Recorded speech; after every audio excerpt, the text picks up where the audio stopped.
மலை முருகப்பெருமானுக்கு சொந்தமானது. இதை வேறு யாரும் உரிமை கொண்டாட முடியாது என பல தரப்பட்ட மக்கள் கருத்து கூறினர்.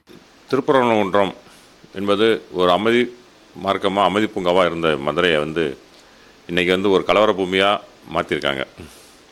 இதுக்கு மேலே தர்கா இருக்குது, அங்கே உரிமை இருக்குது, அதெல்லாம் ஒரு காலகட்டம் இருந்தாலும் இன்னைய காலகட்டத்தில் நான் போய் மேலே போய் கிடா வெட்ட போகிறேன், சமூக விருந்து வைக்க போகிறேன், இது வரைக்கும் இத்தனை காலங்களில் இந்த மாதிரி ஒரு சம்பவம் அந்த மலை உச்சியில் நடந்ததுக்கான வரலாறும் கிடையாது, சரித்திரமும் கிடையாது. ஒரு கலவரத்தை உருவாக்கணும், மக்கள் அமைதியாக இருக்க மக்களிடையே ஒரு பிரச்சனை உருவாக்கணுன்ற ஒரே காரணத்துக்காண்டி ராமநாதபுரத்தை சேர்ந்த எம்பி நவாஸ் கனி சம்பந்தமே இல்லாத இங்கே அசைவ உணவத்தை மலை மேலே போய் உட்காந்து சாப்பிட்டு அதை வலைதளங்களில் போட்டு இது இப்போ தர்கா இஸ்லாமியர்களுக்கு பாத்தியப்பட்டது. இந்த மலை சிக்கந்தர் மலை அப்படின்னு புதுசாக ஒரு பிரச்சனை உருவாக்கி விட்டதன் விளைவு இன்றைக்கி மதுரையே ஒரு கலவர பூமியாக வெடிச்சிட்ருக்கு. மேலே போய் கெடா வெட்டினதுக்காண்டியோ இல்லை சமபந்தி விருந்து வச்சதுக்காண்டியோ எந்த விதமான வரலாறும் இதுவரை யாரும் நிரூபிக்கப்படவில்லை, அதுக்கான உண்மையும் இல்லை. இப்படி ஒரு காலகட்டத்தில் மேலே காசி விஸ்வநாதர் கோயில் இருக்குது, சமணர் படுக்கை இருக்குது. திருப்பரங்குன்றம் மலையை பொறுத்த வரைக்கும் அது குடவரை மலை. இது தொல்லியல் துறையால் பாதுகாக்கப்பட வேண்டிய கோயிலை இன்றைக்கி ஒரு கலவரமாக மாற்றி வச்சுருக்காங்க. இதுக்கடையில் பார்த்திங்கன்னா திருப்பரங்குன்றத்தில் ஒவ்வொரு பௌர்ணமி அன்னைக்கும் லட்சக்கணக்கான மக்கள் கிரிவலம் போகிறாங்க.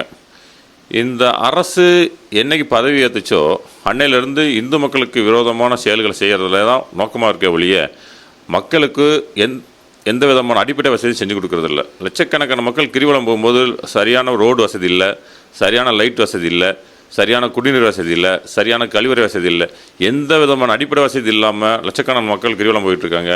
இதை செஞ்சுதான் சொல்லி பல முறை மாவட்ட ஆட்சியரையும் தமிழக அரசையும் கேட்டுக்கொண்டும் இதுவரைக்கும் அதை எதுவும் செய்யலை. ஆனால் இந்த மலையை சம்பந்தமே இல்லாமல் இஸ்லாமியர்களுக்கு தாரை வார்த்து கொடுப்பதற்காக இந்த அரசு மறைமுகமாக செயல்பட்டு கொண்டிருப்பது வன்மையாக கண்டிக்கத்தக்கது.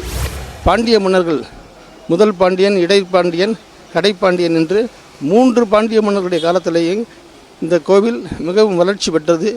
அதற்கு பிறகு நாயக்க மன்னர்கள் காலத்திலேயும் இந்த கோவில் வளர்ச்சி பெற்று இன்றைக்கு முதல் படை வீடாக விளங்கி கொண்டிருக்கிறது. இந்த கோவிலே தற்போது சிறு சிறு பிரச்சனைகள்லாம் உருவாகி இருக்கிறது. இந்த பிரச்சனைகளுக்கும் எந்த விதமான சமய விஷயங்களுக்கும் தொடர்பே கிடையாது. குறிப்பாக சொல்லப்போனால் இஸ்லாமிய மார்க்கத்திலே எங்கேயுமே ஆடுகளை பலி கொடுப்பது அல்லது கோழி பலி கொடுப்பது, மாடுகளை பலி கொடுப்பது என்பது அவர்களுடைய மதத்தில் இருக்கிறதாக நாம் எங்கேயுமே அறிய முடியாது. அந்த நிலைமையிலே காசி விஸ்வநாதர் கோவிலுக்கு பாதையில் இருக்கிற தர்காவிலே நாங்கள் ஆடுகளை பலி கொடுப்போம் அப்படிங்கிறது சொல்கிறது வேண்டுமென்றே பிரச்சனையை உருவாக்குவதற்காக யாரோ செய்கிற சில சதி. அதில் இஸ்லாமியர்கள் ஈடுபடக்கூடாது என்று இந்து ஆலய பாதுகாப்பு இயக்கம் சார்பாக கேட்டுக்கொள்கிறோம். இந்த பிரச்சனையும் அயோத்தி பிரச்சனையும் எந்த விதத்திலையும் முடிச்சு போடவே முடியாது. ஏனென்று சொன்னால் மலை முழுக்க, கந்தன் மலை முழுக்க முருகனுக்கு சொந்தமானது என்று பல்வேறு தீர்ப்புகள் இருக்கிறது. அதே நேரத்தில் தர்கா இருக்கிற இடம் முஸ்லீம்களுக்கு சொந்தமானது என்று அந்த தீர்ப்பில் சொல்லப்பட்டிருக்கிறது. இது மிகவும் அமைதியாக சென்று கொண்டிருப்பதை ஏதோ ஒரு காரணத்திற்காக மக்களுடைய பிறவை உருவாக்குகிறார்கள். மக்கள் அதை ஏற்றுக்கொள்ளக்கூடாது. திருப்பரங்குன்றம் முருகனுக்கானது, இந்துக்களுக்கானது என்பதை அனைவரும் ஏற்று வழிபட வேண்டும் என்று கேட்டுக்கொள்கிறோம். தன்னெழுச்சியாக இவ்வளவு மக்கள் கலந்துக்கிட்டாங்க. இந்த மாதிரி ஒரு எழுச்சி, ஒரு அமைப்போ, ஒரு இதோ இல்லை, எல்லாமே முருக பக்தர்கள். அவரவேற்குமே சிக்கந்தர் மலை என்று சொன்ன உடனே நம்ம அவரை யாரையுமே நாங்கள் மதச்சார்பின்மை எல்லாருமே தான் கடைபிடிக்க விரும்புகிறோம். ஆனால் இது திணிப்பு என்ற இந்த சிக்கந்தர் மலை என்ற திணிப்பை யாருமே ஏற்றுக்கொள்ள முடியாது. காலகாலமாக நம்ம திருப்பரங்குன்றம் முருகன் வழிபடுவதோ, அது மலையை சுற்றி கிரிவலம் வருவது எல்லாமே இருக்குது. ஆனால் இந்த திடீர்னு இந்த ஆடு கோழி வெட்டு இப்போ மலையை புனிதமாக கருதக்கூடிய இந்துக்களுடைய நம்பிக்கை இது. அவங்களுடைய நம்பிக்கையை சிதைக்கிற மாதிரி நான் ஆடு கோழி வீம்பு பண்ணுறது, சிக்கந்தர் மலை என்று அந்த பேர் வைக்கிறது அப்படின்லாம். மலை இப்போ யாரும் மசூதியாக இருக்க அந்த இது யார் இருக்க வேணான்னு யாருமே சொல்லவே இல்லை. ஒரு இந்துக்கள் கூட மசூதி எடுங்கன்னு சொல்லலை, இருக்கட்டும்ன்றாங்க. நீங்கள் ஏன் அதில் ஆடு கோழி வெட்டணும்? மசூதியாக இதை அடையாளப்படுத்தும் போது வந்து எல்லாருக்குமான ஒரு அந்த பள்ளிவாசலையும் சர்ச்சிலையும் வந்து ஆடு கோழி வெட்டுங்க அப்படின்னு சொல்லி எந்த ஒரு இடத்துலையுமே அவர்களே அனுமதிக்கிறது கிடையாது. ஆனால் இங்கே திருப்பரங்குன்றத்தில் ஆடு கோழி வெட்டுவோம்ன்றது வந்து அதை ஏற்றுக்கொள்ளவே முடியாது. அது இந்த வீம்பு பிடிப்பதனால தான் நேற்று தன்னெழுச்சியாக ஒரு அமைப்பு நடத்தினா கூட ஒரு தன்னெழுச்சியாக முருக பக்தர்கள் இவ்வளோ தூரம் வந்திருக்காங்கன்னு ஒரு காரணம் பார்த்தீங்கன்னா இது மக்களுக்கு ஒரு அச்ச உணர்வை ஏற்படுத்தியிருக்கிறது. கந்தர் மலை என்றது வந்து சிக்கந்தர் மலை என்று அவர்கள் காலண்டர் அடிப்பதும், தெருக்களுக்கு பேர் வைக்கிறோம், போர்டு வைக்கிறோம், சமூக வலைதளங்களில் வந்து நாங்கள் மாடு வெட்டுறோம் எல்லோரும் சாப்பிட வாங்கன்றது வந்து இது வீணான இத்தனை ஆண்டு காலம் இந்த பிரச்சனையே கிடையாது. ஆனால் இப்போது புதிதாக முளைத்திருப்பது மதுரை மக்களுக்கு அச்சத்தை தருகிறது. நம்ம வந்து காலங்காலமாக அந்த காலத்திலேருந்து முருகப்பெருமானை வந்து நம்ம வழிபட்டுக்கு இருக்கோம். அப்படி சிக்கந்தர் மலைன்ற ஒன்றும் எதுவும் இல்லை, அவங்களா உருவாக்கிட்டு இது எங்கள் மலை, எங்களுக்கு சொந்தமானது, ஆடு மாடு கோழி இதெல்லாம் வெட்டுவோம் வைப்போம் அப்படின்றாங்க. அது தவறான விஷயம். நம்ம வந்து தமிழ் கடவுள் முருகன் வந்து நம்ம கடவுள், நமக்கு சொந்தமானவர். இந்த மலை வந்து நம்ம மலை. இன்றைக்கி வந்து திருப்பரங்குன்றம் மலை நம்ம மலைன்னுவாங்க, நாளைக்கு திருவண்ணாமலை அவங்க மலைன்னுவாங்க. அதுக்கெல்லாம் நாங்கள் ஒத்துக்கிறவே மாட்டோம்.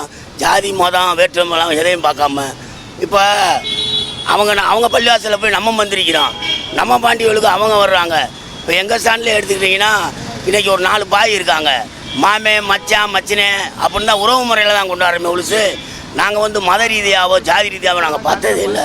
அதனால் முருகன் தமிழ் கடவுள், எங்கள் கடவுள், அவருக்கு ஒன்றுனா இன்றைக்கி வந்து வேலோடு இருக்க அவரை காக்கக்கூடிய சூழ்நிலை எங்களுக்கு இன்றைக்கி உருவாயிருச்சு. நாங்கள் விடவே மாட்டோம். இது வந்து முருகன் வந்து எங்கள் முருகன் தமிழ் கடவுள். என்றைக்குமே நாங்கள் இதுவரைக்கும் நாங்கள் வந்து ஜாதி மதம் இது பார்த்ததே இல்லை. அப்படி ஒரு பார்க்கக்கூடிய சூழ்நிலையை சில பேர் உருவாக்குறாங்க, அதை நாங்கள் விட மாட்டோம். இன்னமும் இது வந்து இப்போ நேற்று நடந்தது சும்மா சாம்பிள் தான். இன்னும் வந்து நாங்கள் நிறையா பண்ண வேண்டியது இருக்குது. எங்கள் முருகன் நாங்கள் விட மாட்டோம். ஆமாம், அவர் எங்களை காத்தாரு, இன்றைக்கி அவரை காக்க நாங்கள் பூரா இறங்கிக்கிருக்கோம். பாரம்பரியம் தமிழ் கடவுள் பாரம்பரியாக கொண்டாடுறது, இது எல்லா சமுதாயமும் சாமியை கொண்டாடுறது. அவங்க சமுதாயம் போய் பள்ளிவாசலுக்கு போகிறோம், அவங்ககிட்ட மந்திரிக்கிறான், இது நோம்பு கஞ்சி குடிக்கிறான், அவங்க கொடுத்தா நம்ம நோம்பு கஞ்சி குடிக்கிறான், மாமா மச்சான் இப்படி தான் பழகிக்கிறோம் உறவு முறையில். இது வந்து இவங்க பிரிவினையாக பார்க்குறாங்க. எல்லோரும் ஒற்றுமையாக இருக்குன்னு சண்டை சச்சரவு இல்லாமல் பார்க்குறேன். கடவுளை யார் வேணாலும் கும்பிடலாம், அவங்ககிட்ட போய் மந்திரி அவங்க கடவுளையும் கும்பிட்றோம், நம்ம கடவுளையும் கும்பிட்றோம். இது யாருமே இது வந்து இது வந்து ஏற்றுக்கிறாத விட ஒன்று தான்.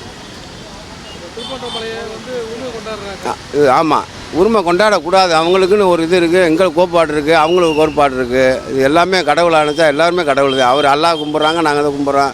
அல்லாஹ் ஒரு சின்ன பிள்ளை மந்திரிக்க போனால் அங்கே தான் அவங்ககிட்ட போய் மந்திரிக்கிறோம். அவங்கனால இவங்களுக்கு வர்றாங்க. ஒரு விசேஷம் வச்சாலும் அவங்களும் வர்றாங்க, மாமா மச்சான், நம்மளும் போகிறோம் மாமா மச்சான்னு. இதை அவங்க பிரிவினையே பார்க்கக்கூடாதுன்னு நாங்கள் எதிர்பார்க்குறோம். காலங்காலமாக உள்ள நடைமுறையில் உள்ளது தான் இது. ஏன்னா இப்போ தான் புதுசாக இந்த மாதிரி கிளப்புறாங்க. யாரும் இதுக்கு முன்னாடிலாம் அந்த மாதிரிலாம் செஞ்சது இல்லையே. எப்போதும் நாங்களும் போவோம், அவங்களும் வருவாங்க, எல்லா இனமும் தான் வருவாங்க. இதில் வந்து மாற்று கருத்துலாம் இல்லை சார். இது நம்ம தான் வழிவகுத்துக்கணும், எல்லாம் ஒற்றுமையோடு இருந்து ஒற்றுமையாக இருக்கணும், அவ்வளோதான். இப்போ மதுரையில் வந்து திருப்பரங்குன்றம் பிரச்சனையை ரொம்ப பெருசாக ஆக்குறாங்க. இது நாள் வரையும் பார்த்தீங்கன்னா திருப்பரங்குன்றத்தில் எல்லாருமே ஒற்றுமையாக எல்லாருமே தான் நல்லா தான் வாழ்ந்துக்கு இருந்தோம். திடீர்னு என்னன்னு தெரியல, திருப்பரங்குன்றம் மலையில் தான் நான் போய் கறி சமைச்சு சாப்பிடுவேன் அப்படின்னு சொல்லி ஒரு பாராளுமன்ற உறுப்பினரே வர்றாரு. அவர் தலைமையில் பூராமே மாமிசத்தை கொண்டு போய் சாப்பிட்றாங்க. நாங்கள் பெரும்பான்மையாக உள்ள இந்துக்கள் வந்து எல்லா இடத்துலையுமே எல்லா இடத்துலையும் சகிப்புத்தன்மையோட சனாதன தர்மத்தோடு தான் வாழ்ந்துக்கு இருக்கோம். எல்லோரும் வேணும், எல்லோரும் ஒற்றுமையாக இருக்கணும் தான் இணங்கி வாழ்கிறோம். ஆனால் ஒருத்தர் இஸ்லாமியர்னால அந்த எம்பி வந்து நேராக வந்து அங்கே நின்று கறியை சமைச்சு அவர் கூட வந்தவங்களாம் போய் கறி சமைச்சு அதை வீடியோ எடுத்து போட்டுக்கிருக்காரு. அதே மாதிரி ஒரு சட்டமன்ற உறுப்பினர் வராரு. இந்த மாதிரி திமுக கூட்டணியில் உள்ளவங்க இதை வந்து இந்த மாதிரி பண்ணுறாங்கன்னு சொன்னால் நம்ம என்ன பண்ண முடியும்? பொதுமக்களாக நம்ம எல்லா பேருமே எல்லோரும் ஒற்றுமையாக தான் இருக்குன்னு விருப்பப்படுறோம். இது நாள் வரை இல்லாமல் திடீர்னு திருப்பரங்குன்றம் மலை இது வந்து சிக்கந்தர் மலை அப்படின்னு சொன்னால் இங்கே உள்ள இந்துக்கள் ஏற்றுக்குருவாங்களாம். ஒற்றுமையாக பழகிற இடத்துல யாரோ ஒரு முரண்பாக ஒரு விஷயத்தை பண்ணுறாங்க. இதை அரசாங்கம் தான், இந்த மாநில அரசாங்கம் இதை வந்து நல்லா புரிஞ்சுக்கிட்டு இந்துக்களுடைய கோரிக்கையை வலுப்படுத்துகிற விதமாக அரசாங்கமும் ஒரு நடவடிக்கை எடுக்கணும். இவ்வளோ நாள் இல்லாத புதுசாக சிக்கந்தர் மலைன்னு கிளப்புறவங்கள அரசாங்கம் தான் கூர்ந்து கவனிக்கணும். இது பெரிய விதமாக பிரச்சனையாக வராமல் சுமூகமாக இந்த பிரச்சனையை முடித்து எல்லோரும் நல்லபடியாக ஒற்றுமையாக அதுவும் இந்த மதுரை அன்னை மீனாட்சியோடைய மண்ணில் வாழணும்னு கேட்டுக்கிறோம். குறிப்பாக சொல்லணும்னு பார்த்தீங்கன்னா இப்போ ஒரு வாரம் 10 நாள் வரைக்கும் பார்த்தீங்கன்னா மதுரை மக்களுக்கு குறிப்பாக திருப்பரங்குன்றத்து திருநகரை சுற்றி இருக்கிற மக்கள் யாருக்கும் இது ஒரு பிரச்சனையாகவே கிடையாதுங்க. ஏன்னா நேற்று வரைக்கும் நம்ம எல்லாருமே அண்ணன் தம்பி எல்லோரும் பழகிக்கிட்டு இருக்கோம். இதில் வந்து இடையில வந்துட்டு வெளியிலேருந்து வர சில சக்திகள் வந்துட்டு நம்ம தமிழ்நாட்டை குறிப்பாக மதுரையை வந்துட்டு நம்ம அயோத்தி பாபரி மஸ்ஜித் மாதிரி ஒரு பிரச்சனையை ஏற்படுத்துறதுக்கு முயற்சி பண்ணுற மாதிரி தான் எனக்கு தனிப்பட்ட முறையில் தெரியுது. நான் தவறாகவும் இருக்கலாம். ஆனால் இதுக்கு வந்துட்டு தமிழக மக்கள் அட்லீஸ்ட் நம்ம மக்கள் யாரும் இதுக்கு இடம் கொடுக்கக்கூடாதுங்க.